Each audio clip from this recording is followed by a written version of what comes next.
Hello and welcome to another video from Ethan and Drew's music review. I'm Drew, and today I'll be reviewing Care For Me by Saba. This is one of my favorite albums, actually. This isn't one that I'm not really familiar with, like my previous review of Channel Orange, but Care For Me I have really liked for years. And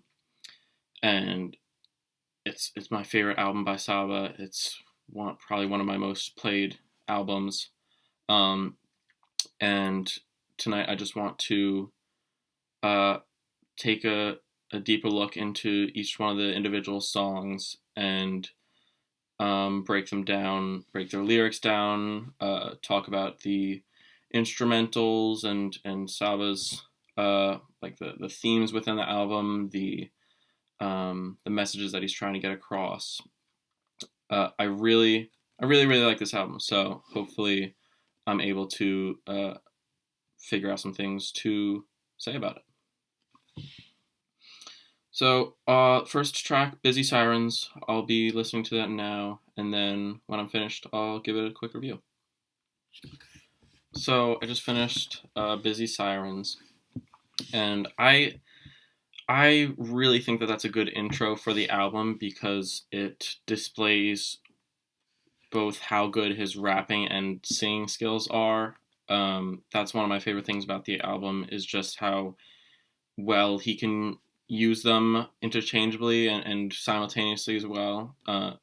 Sometimes I know that in Busy, in the first half of the song, he is singing in the background and he relays the tracks over each other multiple times, so there's kind of a fading, echoey effect to it while he's rapping over it, and I think both his singing voice and rapping voice just work really well together. So Busy is about his. It's the whole album is very based around his internal struggles and problems with mental health.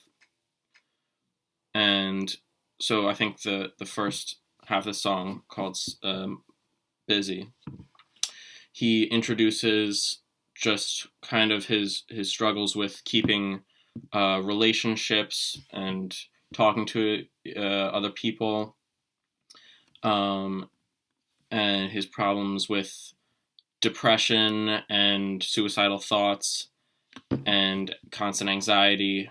And I really think that he is able to do that in a way that's not too preachy, in a way that he's able to really use his own voice to talk about this stuff. He talks about how he has trouble getting into contact with his friends and how that causes him to be depressed, and then when he's depressed he is less motivated to be with his friends. And I think it's just a very good song because it talks about how his mental health issues have progressed since he was a child and how they affect him currently. And I think the topic of depression, I would say mostly depression in this song,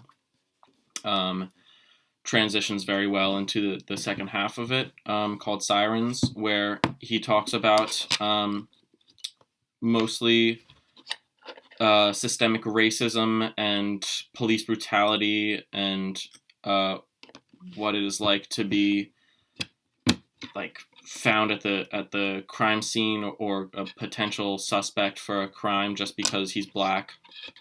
And even though the first half of the song is talking about a different kind of subject matter, I think well, first of all, the sound, it transitions very well because the kind of ringing synths that start Sirens, first of all, like fade in as the first half of the song is ending, which makes for an interesting transition. Like, I always love songs with the slash in them, the 2-part or 3-part songs, because you're able to just tell so many more stories. And I think this song really does it well. It uses it has this kind of ringing synths, I guess I'd say, for Sirens, with kind of a click click click, like a tic tac kind of percussion in the background. And I think Sirens is good because he's able to use he uses minimal. The beat isn't that complicated, really, and you're able to really just focus on what he's saying, so it works very well. The first half of the song, Busy, is kind of has this another backwards, like the track is played backwards and then like looped. It's another strange thing that I noticed on Channel Orange. I didn't really realize how common that was within music, but it kind of has like this high-pitched, like high to low, clearly backwards played track, and more of a traditional drum line in the background. But I still think it's a very good introductory track for the album. And yeah, that's about all I have to say for it. So, first song, Busy Sirens, featuring theMIND, really good. theMIND is kind of is just the main background vocalist in this, mostly Sirens, I believe. So yeah, his feature isn't that noticeable, but I still think it's a nice subtle touch. And the next song is Broken Girls, so track 2. Alright, so that was Broken Girls, the second track of the album. And I really like this song. I have to admit, the chorus is really catchy, even though it's really simple. It's just saying, I'm in love with broken girls, girls, girls, over and over again, pretty much. But the way he says it is just like, he's a very catchy, kind of low tone singing voice for that. And I really like it. The main topic of this song is just toxic relationships and dependency on other people, which definitely contrasts the first track, because he was talking about being alone and just by yourself, how much of an impact on your mental health that can have. It's talking about there not really being any real love in a relationship, and just being in it because they need each other, and it's you can kind of sympathize at first, because it's talking about how they really did love each other at first, but they just quickly just developed a dependence on each other, and then the love wore away. And yeah, it talks about being like breaking up and then seeing other people and then getting back together with their original relationship, and how much of an impact that can have, feeling like you're not the only person that they're thinking about. Like that he continues the themes of depression, but told in a very different way, because of how unhappy one can be with their relationship rather than lack of relationships. He talking about relying on sex to keep the relationship going, and that being the only reason why they stay together, even though both of their hearts have already been broken, and they're still together. One very impactful line, I think, was yeah, pain never looked so tempting, lonely never looked so distant. We just gonna ignore the tension. Um, and it's just his delivery his flow is very good, obviously, but he he really just shows how easy it or how attractive a relationship like this can be because of the very few benefits, but kind of not really sarcastic. I guess yeah, sarcastically kind of talking about that, but just mostly focusing on how horrible that it can be for both people. Another part that I liked was this whole time, bit obsessed, being sad. She was my escape, made me forget. Hear her speak, see her weep, made me feel big. Cry on me, she down on me, treat me like bruh. Oh, guess I have to censor that. Oops. So saying that, hearing her speak, like hearing her talk about her problems and the problems of their relationship, hearing her cry, makes him feel greater, which is obviously not what you want to be seeing within any healthy relationship. I really think this track is, it doesn't really tell a specific story, more of descriptions of how horrible these toxic relationships with broken people can be. The song's called Broken Girls, but he definitely acknowledges how he's a broken boy as well. And I think it's definitely fair to say that.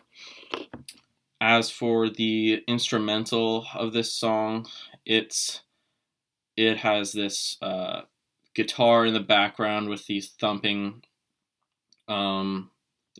drums and kind of like a basic bass line, I guess. But I really like just his, like, the lyrics of this song are really they tell a concept very well, and I think that's really impressive for any song. Again, he uses his singing voice for the refrains and goes back to rapping, and it just is very smooth. At the end of the song, there's kind of a fade into repetition of like "Can't You Care for Me," which is obviously the name of the album, and just questioning, are they still in love, which it's pretty obvious that they're not. But I think this "Can You Care for Me," like just repeating that over and over with his like heavenly sing-songy voice is really nice, because it's very smooth with the beat switch into that repetition of "Can't You Care for Me." And then one of the most interesting parts of this song for me is after this, like, "Can't You Care for Me" part. I've noticed this before doing this listen here, but it has the drums come in while the song seems to be ending. Like the song seems to be slowing down and everything's getting quieter, like the song's about to end, but then the drum line that would fit that end of the song starts coming in and gets like from quiet to loud, which is like I never really am ready for, because it doesn't seem like it fits. But honestly, I think it's experimental and it works.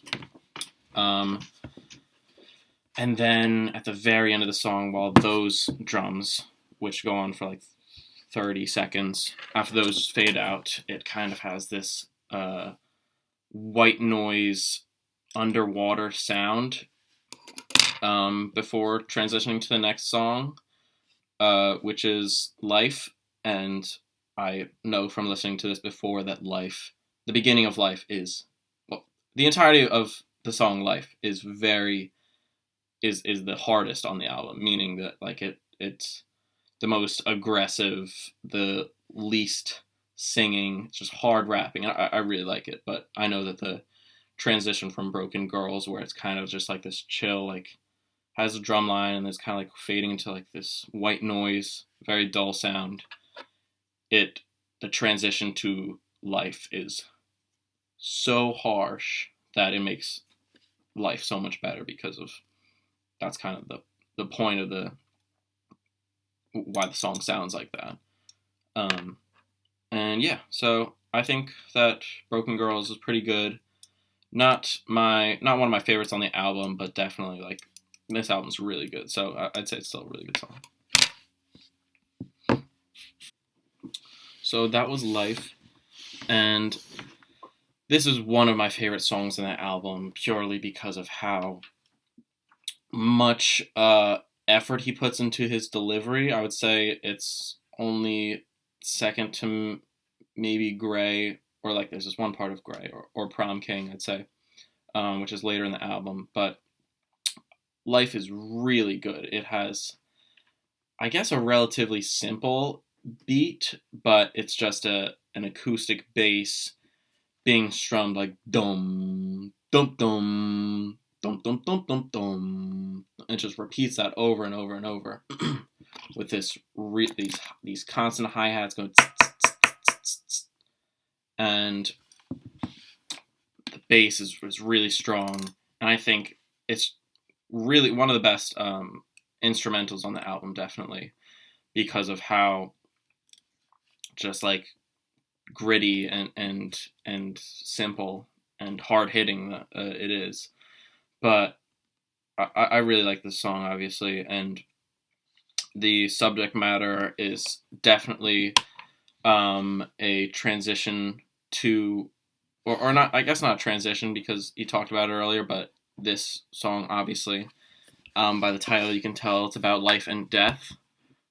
It's funny how the song is named Life, but he's mostly talking about people struggling a lot, or dying. Not really as much. Like life seems like more of a positive word to be using, though he does use it, but it's more like now they're trying to take his life, which I guess that makes sense. But he talks about, he knows Pac was 25 when he died, Jesus 33. Talking about just like immediately starting out the song was with people, like historical people dying, and not even reference, like he doesn't even need to reference death. He says, I got angels running away, I got demons hunting me. I know Pac was 25, I know Jesus 33. So he hasn't even mentioned the word death yet, and he's talking about it. And the right after that, talking about death, he goes into back to the theme of racism and systemic oppression, saying they want a barcode on my wrist to auction off the kids that don't fit the description of a utopia, black. So pretty clearly stated there that he's talking about how unfairly black people are treated, and what the ideal society of the oppressor would be, to have a barcode on their wrists.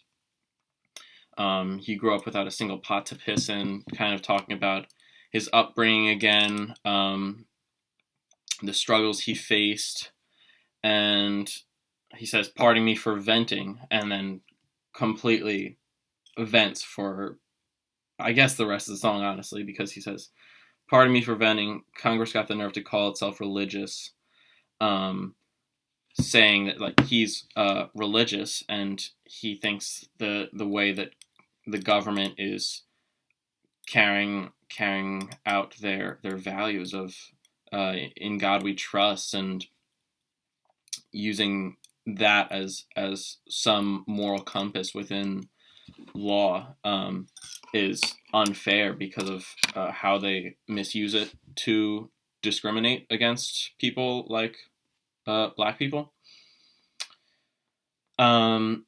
And then the rest of the song, talking about his cousin dying, cousin getting killed with a pocket knife. He's talking to his uncle on the phone, and he was gone for more than half of his life, which is talking about how, like, how difficult it is to get out of the prison system, especially for Black people.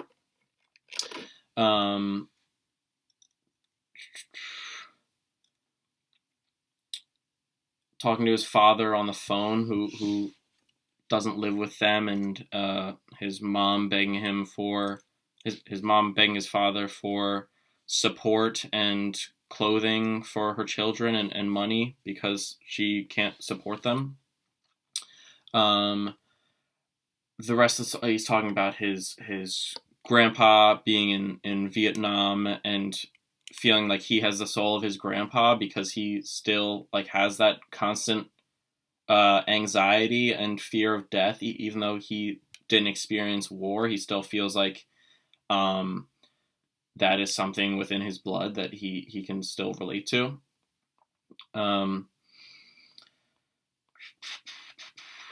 He goes to social functions even though he's so anti.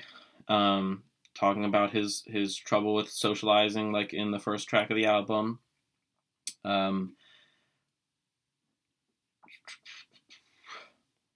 Makes another reference to Tupac, saying that he's trying to model his life the way like Tupac would be happy to see it, like as if Tupac was here. Down a bit, I just been modeling my whole career as if Pac was here. So clearly, he takes a lot of inspiration from Tupac.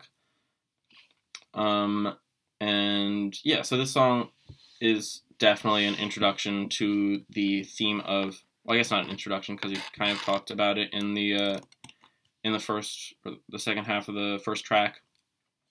But the theme of death is very prevalent within this album, and I think he does a really good job of tying mental health and family and death. I would say those are probably the three main themes of the album. I'm just saying that off the top of my head, but I'll see if I come across any other major themes, or I'm just coming up with them now so that I can look for them as I listen to the rest of the album. So overall, I'd say Life, really good song. And yeah, so next song is Calligraphy. So that was Calligraphy. This song is about not making music for other people, but doing it so that he can get his thoughts out and he can vent, and just really doing it for himself and not others. I think the song has more of a simple subject matter than many of the other songs, but he definitely still references, he continues the theme of death when referencing his friend's obituary hanging on the wall by his dresser, and he's trying to see it as a life lesson because his best friend was shot, and he uses writing and making music for personal reasons. He's not. It's not that he says, I'm not mad at God. So it's not frustration, but it's more just depression, I'd say. He talks about, again, his relationships with other people, saying everybody's leaving and I just write them away. So he's writing his thoughts down on paper, but he's also just writing people away. Like he doesn't need to interact with those people anymore that are not helpful to him. And that's why the song is called Calligraphy, about writing and putting emotion into words. I think the chorus of the song where he says, "Right him away, right him away. I just got tired of running away." I think it's not the best chorus from Saba in my opinion. There's definitely much better ones on the album, but I'd say that's why this isn't one of my favorite songs on the album, because it's just, I would say it's not just the subject matter of the song, but also the way it sounds isn't as as complex or experimental, or aggressive as some of the other songs do on the album, where the instrumental, you can really feel the emotion, and it ties a lot into the subject matter. It really matches his singing or his rapping, whatever he's doing at the time. But I think the beat's fine. It's just a piano, and I don't know, simple percussion set. I'm not very good with describing vividly what the drums would be like, but I would say it's just more of a basic one. There's a nice, pretty constant cymbal crash, which I do like, but the rest of it isn't as notable as the others on the album. What is noticeable, what is, I guess, more unique, is the ending of the song, where, well, I guess you can see by the lyrics, it says "run" a few times. It says "run" for about 45 seconds, maybe. Just, I don't know, pretty good repetition by him, but just saying how he's running away from his problems, and how he can't get out of it. And then there's 3 lines after all those runs, saying, "I can't get out of it. I'm not mad at God, but I just can't get out of bed. Makes me running away, running away, running away." So, I think well, first of all, the "I'm not mad at God, I just can't get out of bed," that's said earlier in the song.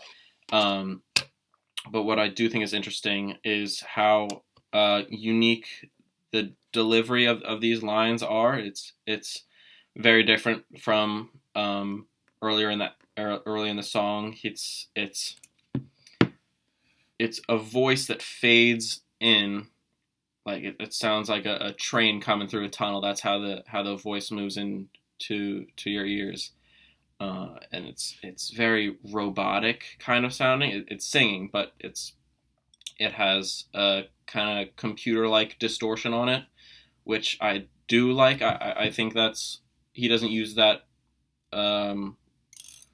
predominantly in the album. He might use it somewhere else, but I think it's really, it works really well. And I'm pretty sure it's not Saba who's actually saying those lines, but I'm not 100% sure. It's kind of hard to tell with the kind of robotic distortion over it.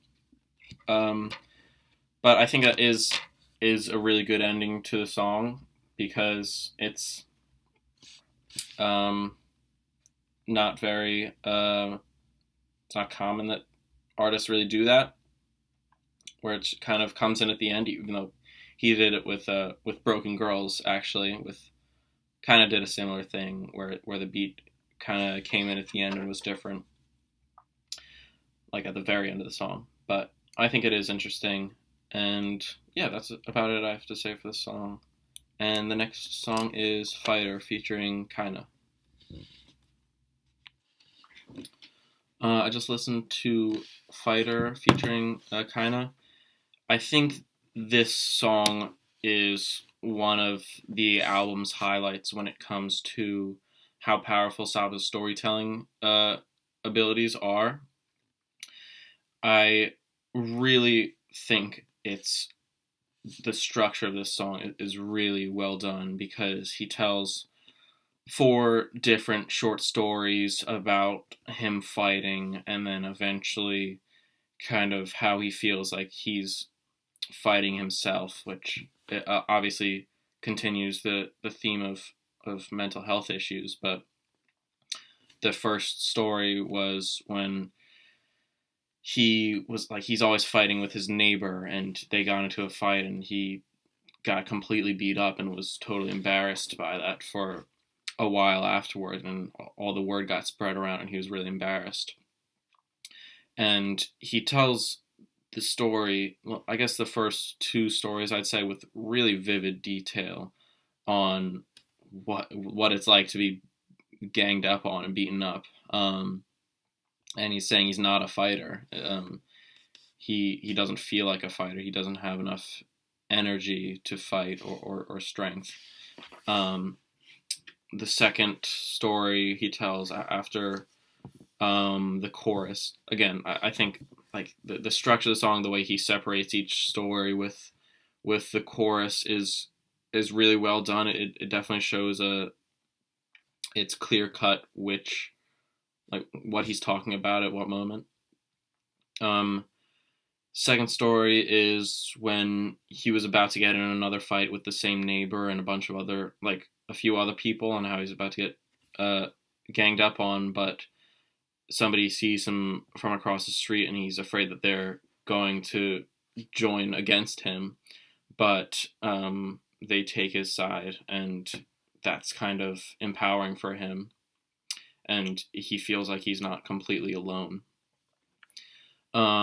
The third story he tells is about telling his grandpa that he doesn't want to go to college and instead wants to pursue a rap career, which would probably be a difficult thing for anybody to say, like, seriously, but like how his grandpa doesn't respect it, because his dad was kind of or Saba's father was kind of a burnt out, failed rapper, and when he moved to New York and kind of abandoned his family, and how he doesn't think it'll work for his grandson either.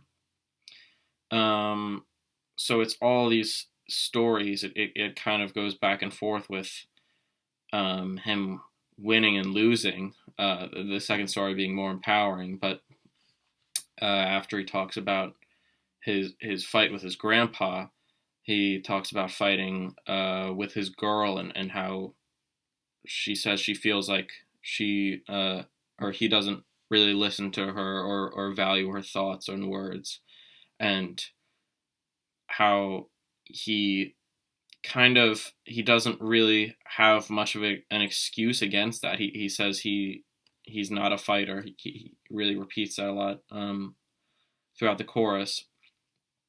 So his lack of confidence kind of definitely shows itself in his inability to stand up for himself.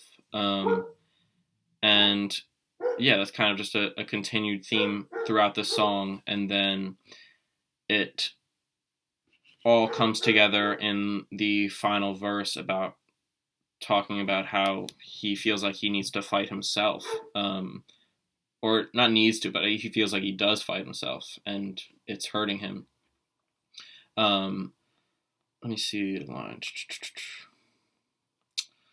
It's a pretty lyric. There's a lot of lyrics in the song. Fighting himself to get out of bed, which he talks about in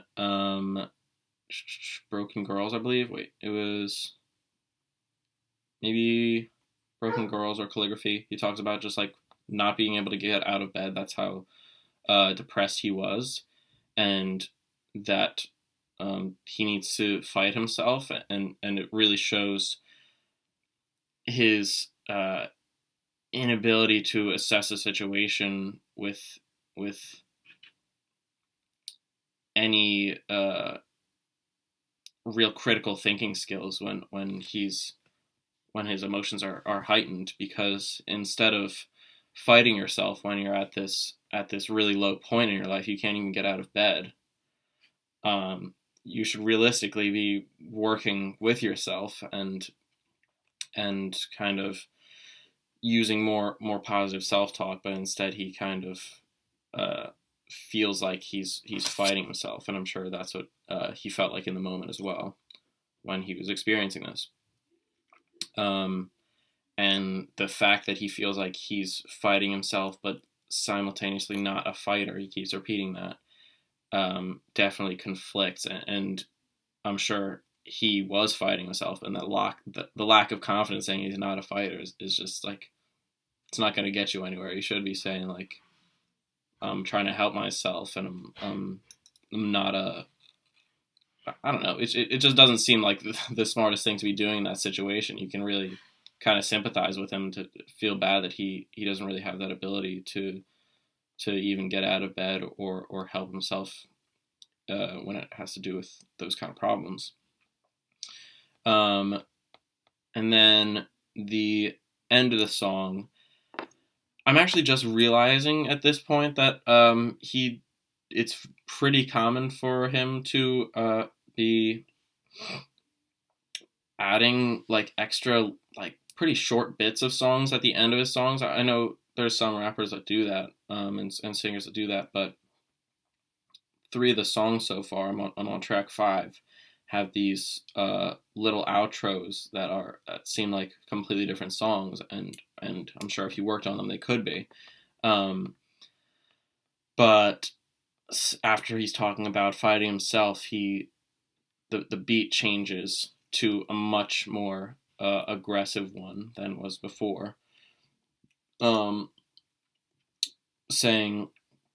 Telling another story of him and his friends kind of fighting for a place to live, and fighting for survival because they're sleeping in hotels. They don't really have a place to stay, having to stay at Port Authority, and saying him and all his friends dropped tears. They've been on the floor for a whole year. So we all broke, he says, and that really just seems, it's kind of the lowest of low, the lowest point that you can be, especially after talking about all this fighting that he does with these people, telling a story of how he's fighting himself, and then eventually how he's fighting for survival and kind of fighting the world just to exist. It really, I think it's a very well structured, holistic song.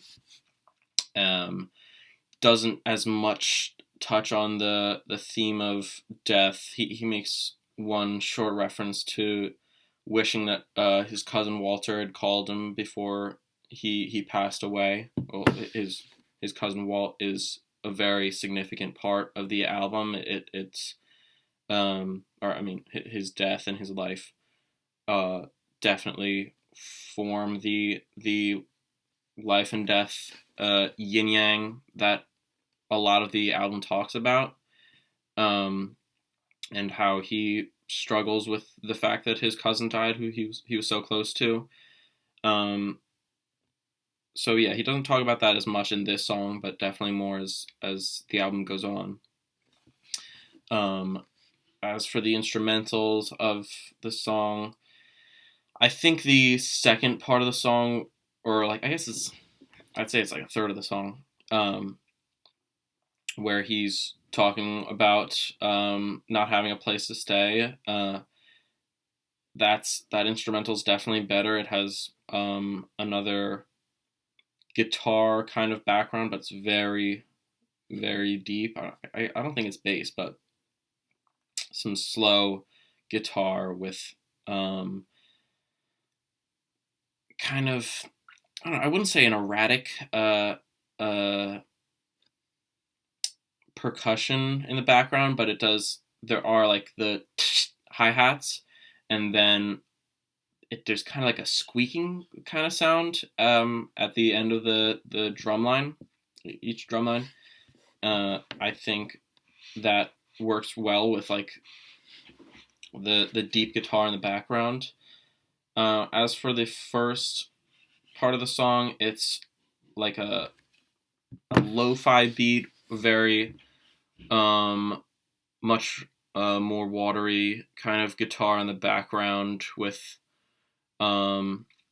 simple lo-fi kind of drums, and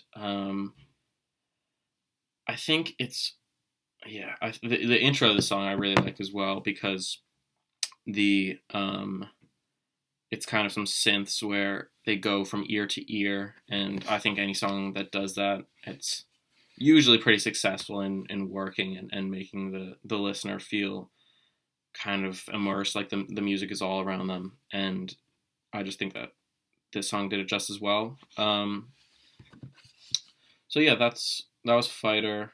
Talked for more than I thought about that, but next song is Smile. All right, so that was Smile.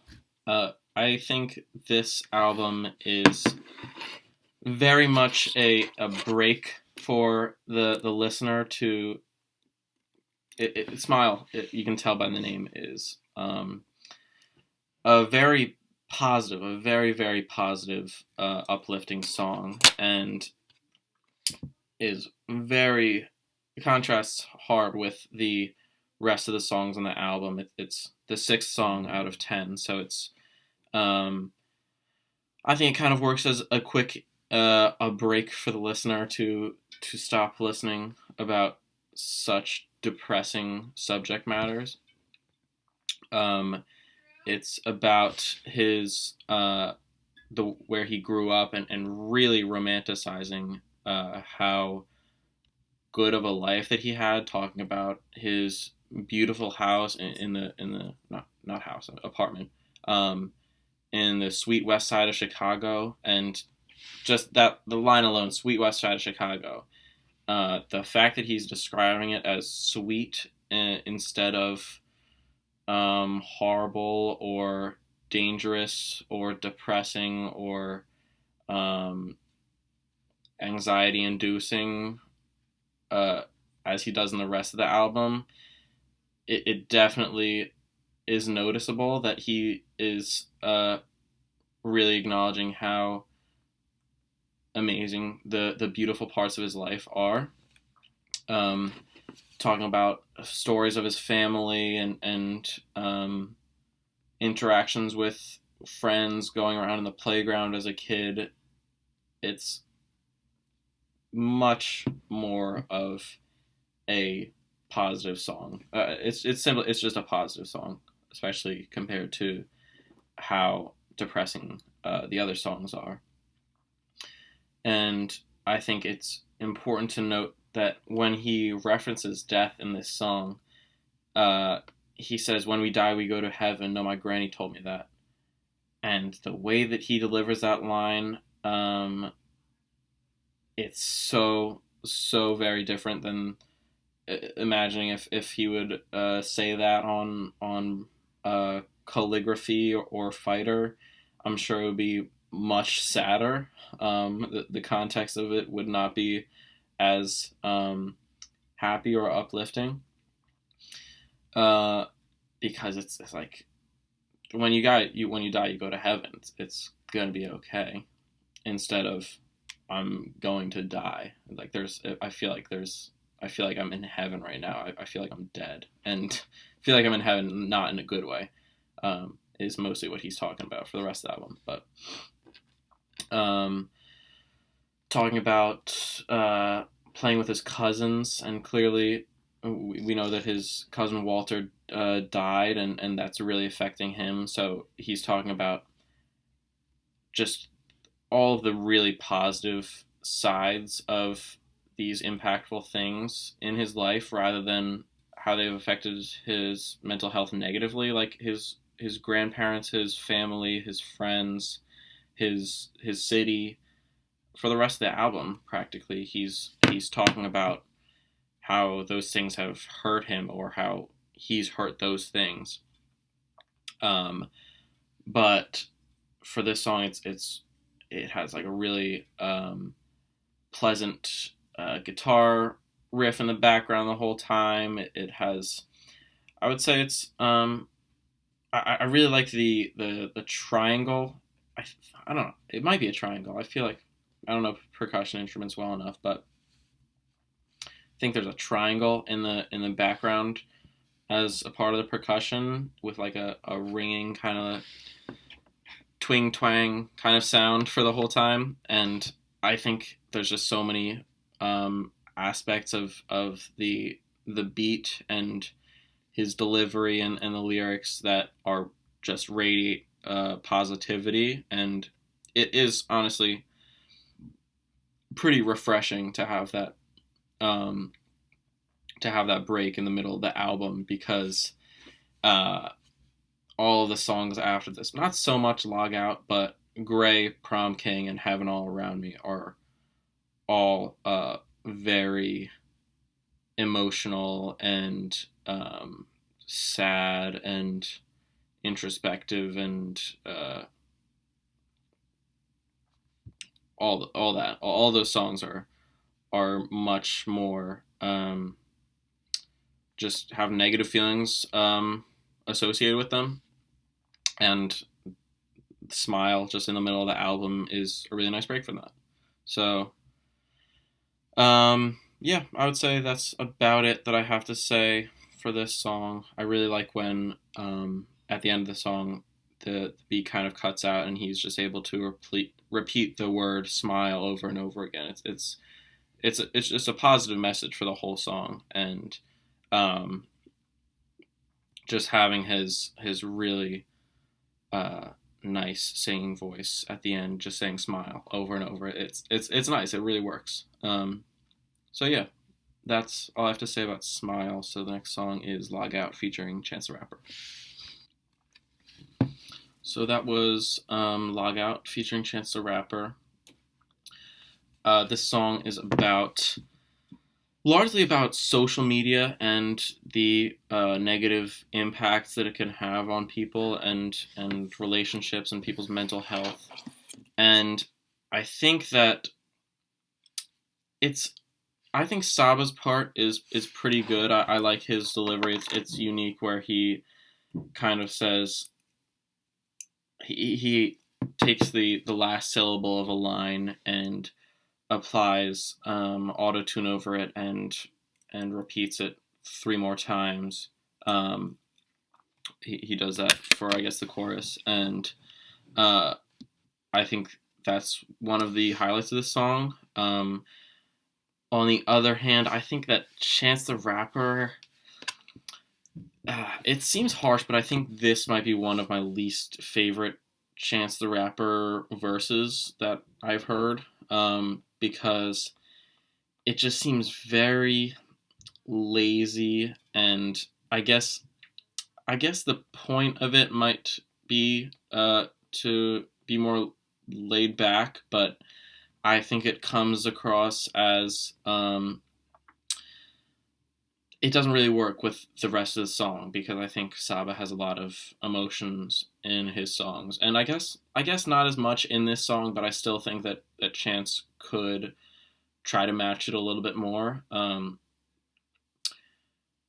He kind of continues the same exact theme. He doesn't really add much to the song. He doesn't introduce any more new ideas or any other subject matter that Saba didn't already talk about. And when Chance comes in, the beat kind of goes really quiet for a second, and then has this kind of, I don't know how to describe it other than Hawaiian, kind of, it's okay, well, it's hard to describe, but it's kind of a Hawaiian electric guitar that I would imagine Elvis playing. I don't know why I associate it with Hawaiian or something, but that's when he comes in, and then the beat behind Chance's verse it feels quieter or more basic. I'm not sure how much changes, but there's something missing from that, and that's not necessarily the worst thing, but it's more the fact that then, since there's something missing from the beat, you really focus more on Chance's voice and his delivery and what he's saying, and the fact that he's not saying much new he's not really using a unique flow or anything, or a unique voice. Really doesn't.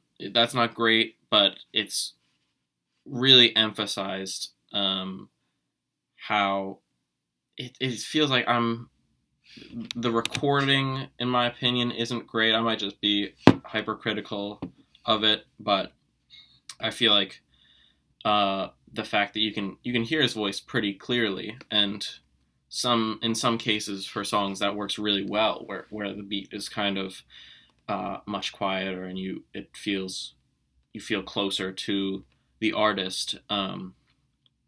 But I really don't think it works here, if that was the intention or not. It just sounds like the instrumental is more basic, and then Chance the Rapper's delivery is not as great. I know for a fact that Chance is capable of much better delivery, at least. I don't know. His lyrics aren't anything groundbreaking, but I think he's definitely demonstrated that he can really make or break a song with how he chooses to use his voice, which is really unique. But in this song, he kind of flops, in my opinion. The rest of the song is, I don't know, there's another piano background, and then some like really subtle saxophone at one point, I think, maybe before Chance's verse, or at the beginning of his, which I think is a nice touch. And I always like finding those things that I can really only hear when I'm purely listening to the song and not doing anything else. I'm just really focusing on breaking it down. So that was nice, but the rest of the song, I don't think it fits as much with the theme of the album, or the themes that it has. I think there's a way that he could depict this issue in more of a way that would fit the vibe of the album. I would say that I feel like this would... I could imagine this being on his more recent album, which I haven't given like a really thorough listen to, but it's again, it's like Smile. It's a pleasant beat. It's not as depressing or rugged as the other ones, but yeah, this song, I would say it's probably one of my least favorites on the album, and mostly because I think Chance could do a lot better with his verse, and Saba definitely carries most of it. And the next song is Gray, which is one of my favorites, so I'm excited to listen closely. I just listened to Gray, which is number 8 out of 10 tracks on the album. It's really, really good song. I think his use, I think I just finished the song, so I'm just thinking of the end of the song, but the way that he uses the full, it has to be a live band for the end of the song, I'm thinking, when he's really, it's one of my favorite deliveries in any hip hop song that I've ever heard, honestly. Like, whenever I just think of really aggressive, putting your whole soul into rapping or singing, whatever, I just think of this, because you can hear him like just like gasping for air in between lines. And it's not even that he's rapping like really, really, really fast. It's just that he's putting so much like emotion, and I'm sure it's really loud, but it works so well with that really high energy ending. The drums are going really, really fast, and that's the second half of the song, which again I'm noticing that's like there's kind of a separate outro track for almost half the songs in the album, I think, so far. But this is one of my favorite songs because it's talking, like, the subject matter is talking about how difficult it is to be recognized as a success, or as successful, because he talks about um, what does it take to be called a successful artist, and then talking about how hard it is to release so many songs and demo tapes and still not be recognized adequately for how much hard work that you put in. And then he talks about what it's like to be called a success as a label company, which I think is interesting. I always think about how it's interesting that he uses that contrast between, like, of course he'll talk about the difficulties of an artist because he's an artist, but then he kind of looks at the other side, and thinks about what difficulties that a label company would face, which I think is very uncommon within hip hop, because a lot of the times it's the label company is not paying the artist enough, and the artist could be, I'm just thinking of like Kanye and Logic. I know that they have a few songs about just being scammed out of money from their label. So I know it's definitely common to complain about it, but really shifting your perspective to understand what the other parties is dealing with is definitely interesting, and that really shows how considerate and deeply thinking that Saba is. For the instrumental, I think this is, well, like the second half of the song, it's definitely, I'd say, the best instrumental on the album, just because of it has to be a live band because of how well coordinated everything is with the really hard drums and trumpets, and there's an orchestra, so I think it has to be recorded live. That can't be put together.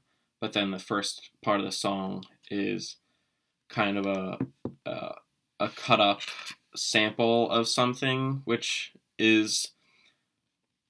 doesn't use a lot really in this album. I think even when the beats are really good, it's not like he's I don't think he's sampling much music. But you can tell that he's using this kind of like, it's a strange, well, I guess it's not a strange part to sample because it's a kind of a unique sound, but it kind of sounds like a squawk, or a kind of a bird call, or a duck or something. It's weird, but I guess a bird call. I would relate it most closely to. But then there's a background piano and a strong bass drum and drum line. I think it's really good. I think that the bass drums, I could feel it in my ears, and I always like when it hits especially hard like that. I would say one of my favorite parts of this song, I know I'm talking about it a lot just because I really like this song, but when it transitions from the first to second half, the drums are kind of like, all of the instruments from the first half have kind of faded out, except the drums that are still going. And it sounds like they're going to fade out, but then there's one isolated drum that stays, and then that goes into the drum line that starts the beginning of the second half of the song, which is just like, it's the perfect way to to keep it sounds like if you listen to a part of the first half and the second half, it sounds like completely different songs. But the fact that there's that very simple, honestly, transition. It's a simple transition. It's just a drum, like it's slowing down from the first song, and then it just starts like starts going faster, and then builds into the whole like it feels like there's a band around you playing all these instruments, and I feel like that can only be captured by a live band. So that's what I'm gonna go for on this song. I'm gonna stick with that. But his delivery over that really complex and fast beat is really good, and I just think he really put all of his heart and soul into the last verse especially. So yeah, I think that's all about I have to say for Gray. So now, song 9 out of 10 is Prom King.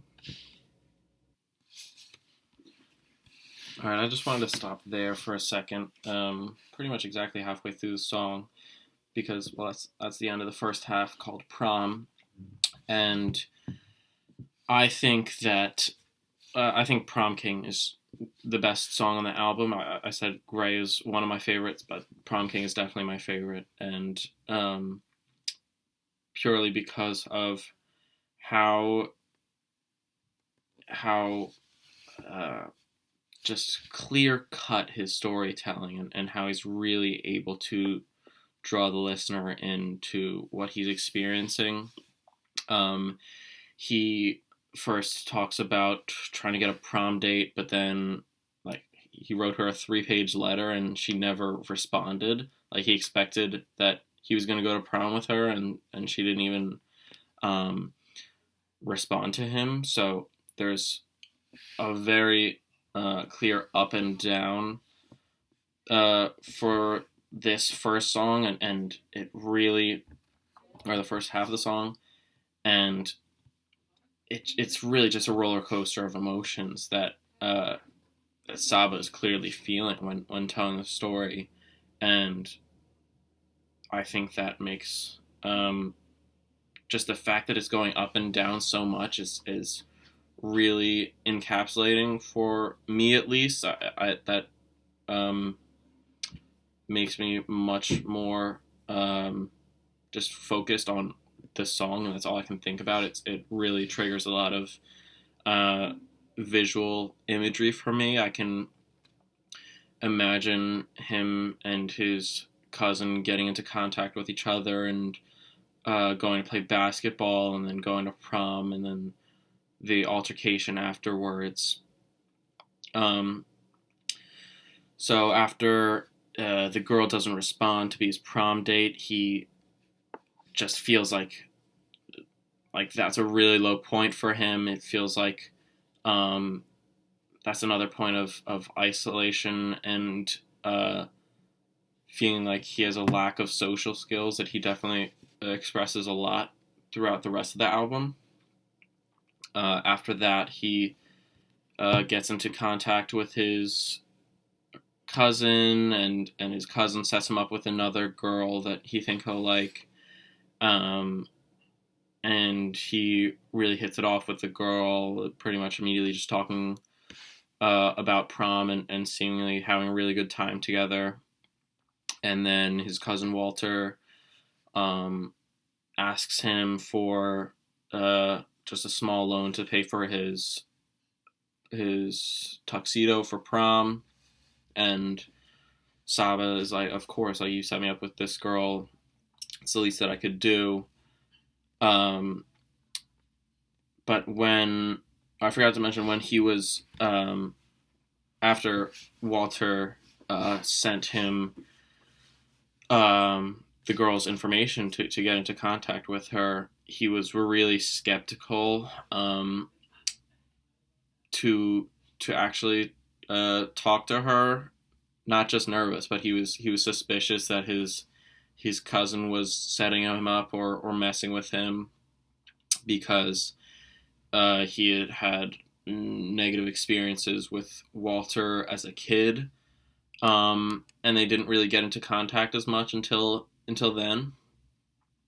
So he was unsure of what his cousin's motives were, and that really just shows his lack of trust and how he'd been impacted by the people around him growing up, and just in general how he perceives uh, any event that's going on. Like, he gets this opportunity to get another girl for prom, and he's really, really hesitant about it. But eventually, when he overcomes that fear and fights the fear, kind of what he was failing to do in the song "Fighter" earlier. He That's one of the few real successes within the album.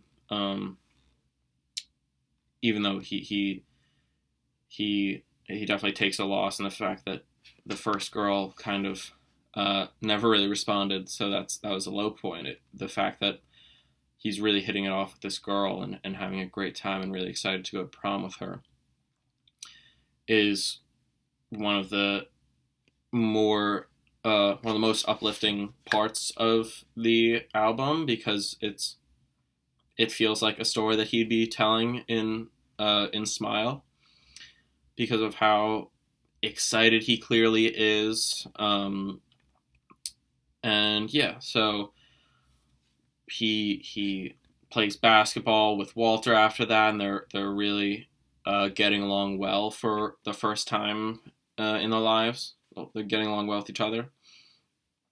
So he forms, like, that's the beginning of where their friendship forms, which is definitely a really important time for Saba, because he's already referenced Walt's death probably 5 times before in the album, and just now he's talking about like the formation of their friendship, which is interesting. The way that I don't even know if it's foreshadowing when he's talking about his cousin's obituary, and seeing him, or like wishing that he could call him before he died, or him being shot. It's clearly like, no, this is the guy that he's been talking about for the whole album who died. And I remember the first few listens of this album that was kind of sending chills down my spine, because that was like when the pieces started coming together, and when this character was finally introduced, or not character, but real person was finally introduced. And so the listeners like just starts to understand their personality and what they're like, and how important that Walter was to Saba. And yeah, then after that, he talks about he talks about interactions with his grandpa again, and his mom, and I think family is definitely an important thing to Saba, and is a recurring theme throughout the album, in Fighter and in Smile. He definitely talks about his upbringing and family and home. So family is definitely an important part to him, and he briefly talks about his grandpa preparing him for the prom, and being supportive to him in that time where he's doing well, and he got a girl to go to prom with, and there's just these two like back-to-back good events going on, which seems like things are starting to get better for him after getting ghosted by the first girl. But he doesn't even, the funny thing is, he doesn't even talk about actually going to prom that much. Even though the name of the song is Prom, it's really just the build up and aftermath of the prom. It's not even talking about what actually happened there. We don't know that. But after the prom, he there's a very, very sharp change in tone where he talks about like he's about to go meet up with Walter after prom to hang out, and or to go to Walter's prom, I think maybe, and he feels somebody come up behind him and put a knife to his neck, which is a really like unexpected thing to be happening after he's talking about all these good things happening to him and going to prom. It doesn't seem like one of the more dangerous things going on in the album, at least. Like he's talked about police brutality and racism and what it's like living in the city of Chicago. So when he's talking about having a great time and meeting this new girl and going to prom with her, it's pretty sharp turn when he's talking about some stranger get really close. I swear that I can hear his breath. Then he put a knife to my neck. It's still just, I've obviously been talking a while just about what's going on in the song. I haven't even touched on the beat, but the subject matter, you could clearly tell that he's really, really good at storytelling, and it's the progression and what he chooses to talk about just works so well, especially on this song. And when the knife is put to his neck, it's apparently Jada's brother, who is like, her name is there's like the second time that her name is mentioned. I honestly forgot it, but it's only the second time that her name is mentioned in this song. So it's clear that she's kind of more of an idea of like a representation of good things going on for Saba. So when the knife is put to his neck and it says, the person says, he gave me the rundown, like, Jada, my sister, and if you hit her, have sex with her, make her miss you, then I'm going to kill you. So it's, a very, very sharp turn. I know I've said that multiple times, but very abrupt, like, what the heck is going on? He clearly did not expect this, especially by the way that he was telling the story. It's not like this was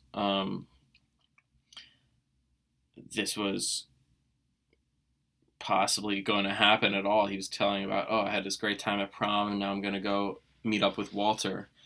And just like, as soon as that happens, it's like there's a knife to his neck. And somebody's threatening to kill him. So it's just, I just think that the way that he presents it as in such a surprise kind of tone, I don't know if it's surprise. It's just like the way that he told it just came out of nowhere. So it really just makes the reader feel like, oh my gosh, what is going on? Why is there a knife to his neck? And that's pretty much the end of that, like, the conversation. So it's like, it's not like Saba has anything to say about that. It's just that, like, that's what just happened to him, and like, on to the next thing. He's just like, he's exhausted, wondering where Walter is because he's at the spot where they were supposed to meet up. And I remember the first time that I heard this song, I thought that I wasn't really registering that he was saying, like, that he was Jada's brother, and I thought that Walter was the one who, like, turned on him and put the knife to his neck, and that was one of the hugest plot twists for me. But upon listening to it a lot more, I realized that definitely wasn't Walter, because Walter is really just shown as a hero in the rest of the album, and well, it's pretty clear it's not his sister. So he's wondering where Walter is, and he doesn't even mention it to Walter because he's really overprotective of him, and he thinks that he would possibly kill this person for threatening his cousin like that. So he just chooses to let it go, and it's pretty much the end of the first half of the song. As for the instrumental, it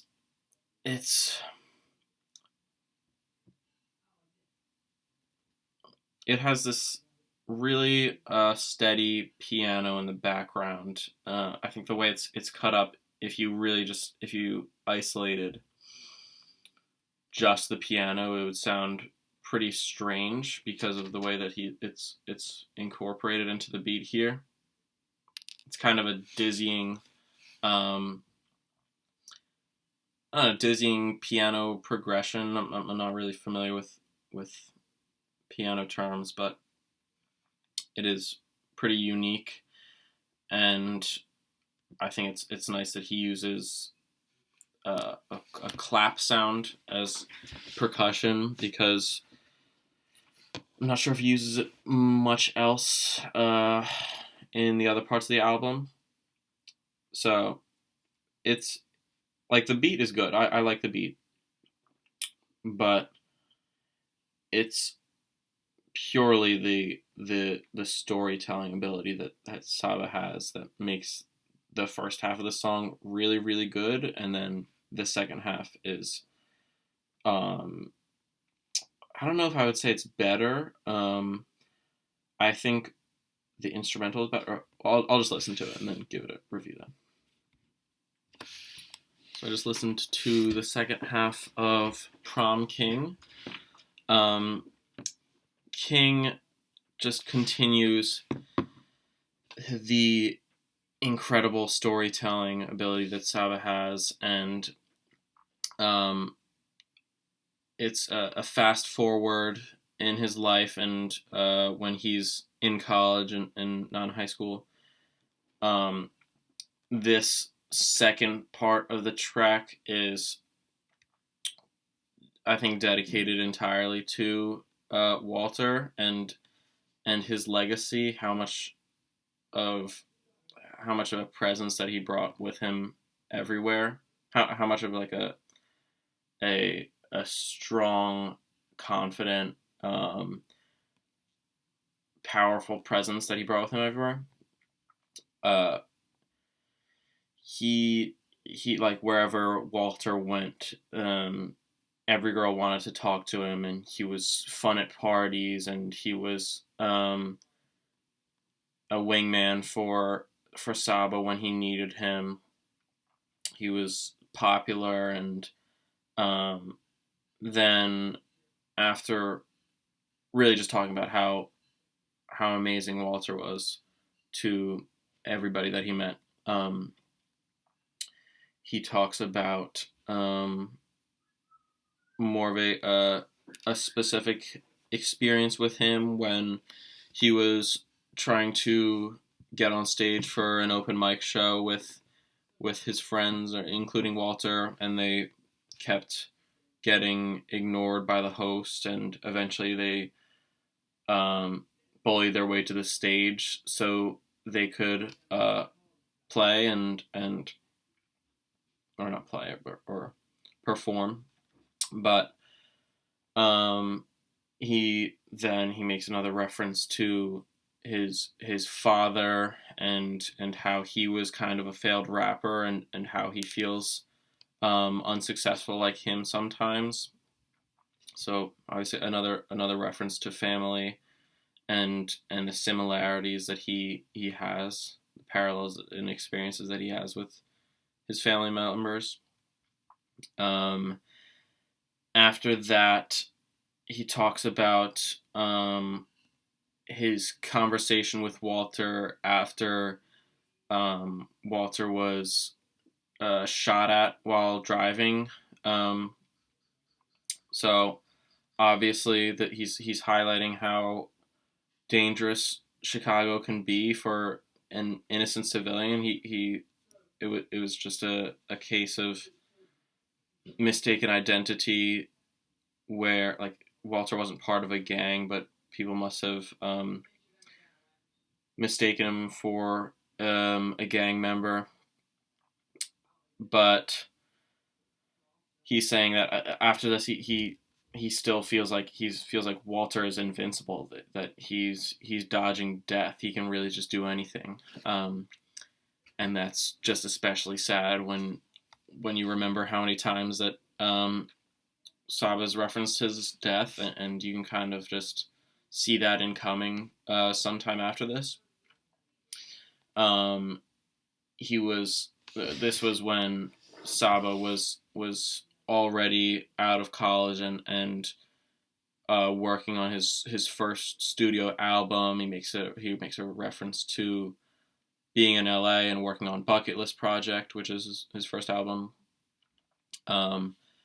And so he talks about like he retells his conversation with Walter in really vivid detail, and I think when a rapper is able to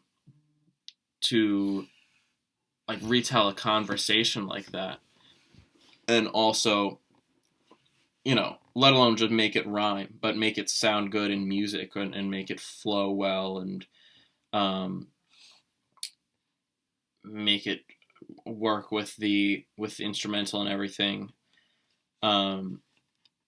He tells the conversation with Walter, like every single thing, the back and forth, I said, he said, and the fact that he's able to just clearly depict that conversation between them shows how well he remembers this traumatic experience for him.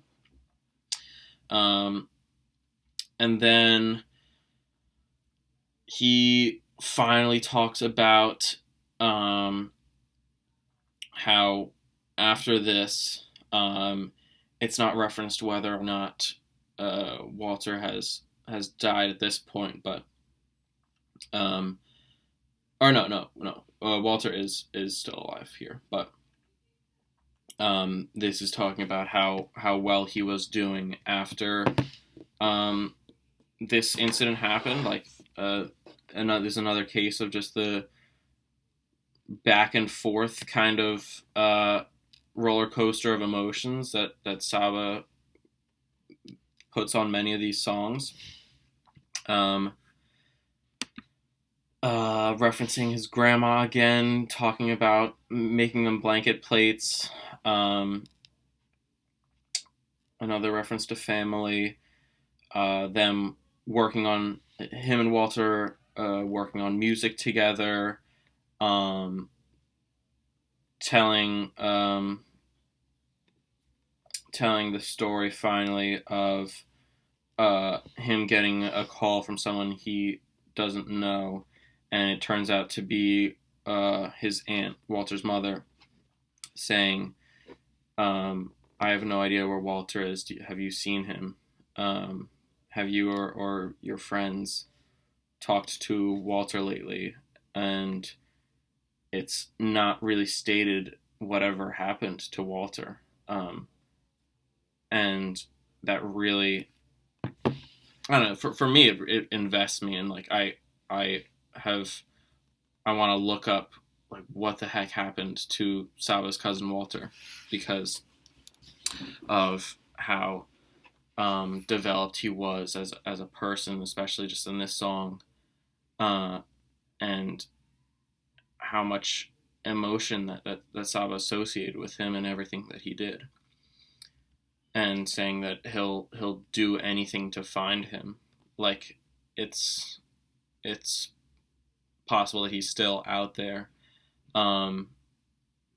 Not specifically that he died yet, but that he still wants to find him. And he tells that story like it's the present. It's like, screw it, I'm going to look and find for you, or I'm going to look and find you. And yeah, that's the end of the song, because it's just saying it's just another day in the ghetto, and the streets bring sorrow.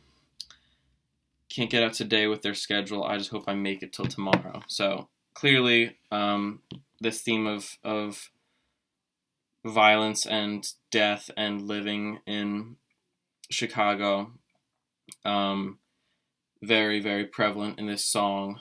And I just think that all of the rhetoric that Saba uses to bring the reader into his stories and make him feel for the people that are mentioned and understand them. It's really impressive, and I think he is one of the best artists that I know that can do that. As for the instrumental, it has like a really, it continues, I don't know if it continues it definitely doesn't continue the drum line, but there might be some similarities to the first half. But my favorite part of this song, and possibly my favorite part of the album, was when the drums pick up like double or triple the tempo of the drums, and they're going really fast, and Saba's rapping really fast, full of emotion, talking about like, we're going to find Walter, like I'll do anything to find you. And it's just like over the it kind of has just it's a less abstract kind of piano chords in the background. There's it's nothing crazy for Saba, but it's just the percussion, especially in the second half of the song, is what makes it so perfect for me. It really just has so much energy and really makes you feel for Saba and what he's going through. And yeah, that's pretty much all I have to say about that song. I might have talked about it for a little bit, but the next and final song is Heaven All Around Me. So I just listened to the last track, Heaven All Around Me, and I think that this is a really good conclusion track for the album. It talks about, it's an interesting take on death. It talks about him in the afterlife. It seeing people crying and mourning his death, or like, it was kind of vague at first. It's saying that somebody died, and there's a chalk outline, and he's hearing that somebody got shot, and eventually he realizes like, oh my god, like I died, and it really just doesn't feel real for him. It feels like he's trying to talk to his mother and his siblings mourning him, and they're not responding, and he's confused at first. He's in denial that he's passed away. I promise y'all I'm not a ghost. I promise y'all. He's really saying that he doesn't believe that what's going on. So this really obviously is a conclusion to the theme of life and death within the album, and shows how, like, what he would be experiencing if he died, or on the surprisingly high chance of him dying to gun violence that he sees in Chicago.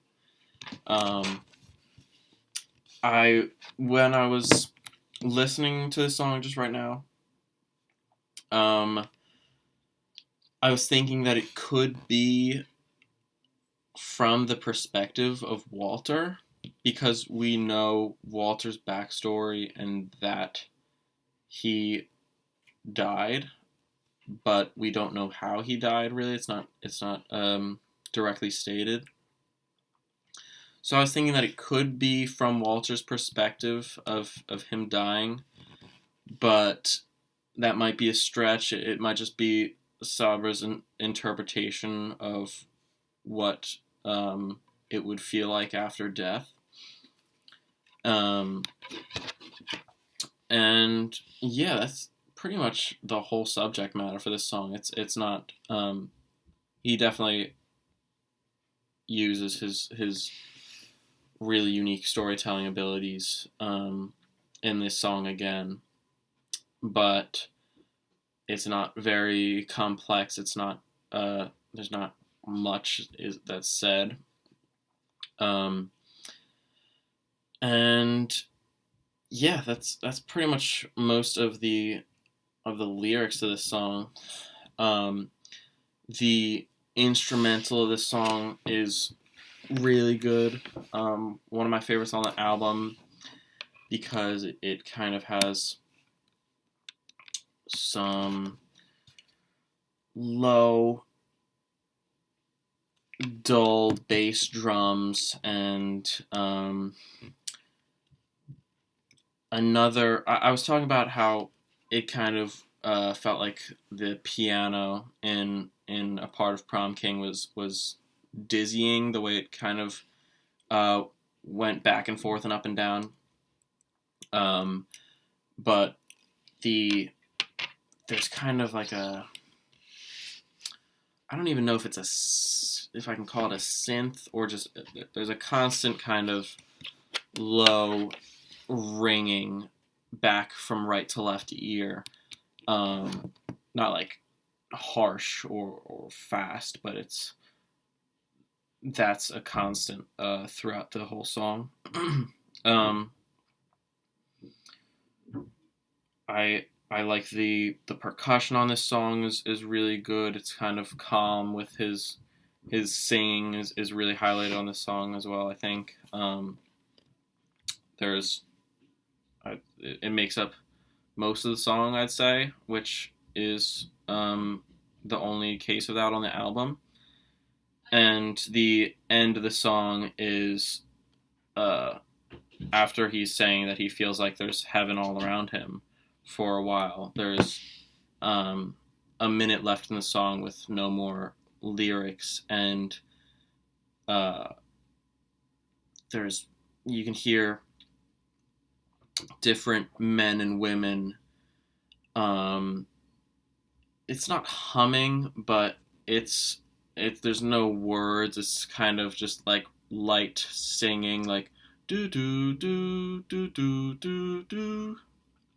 And they're overlaid over each other, and there's still the kind of back and forth ringing beat in the background, or synth, I guess. And it just goes on until the end of the song with those people kind of harmonizing and singing softly.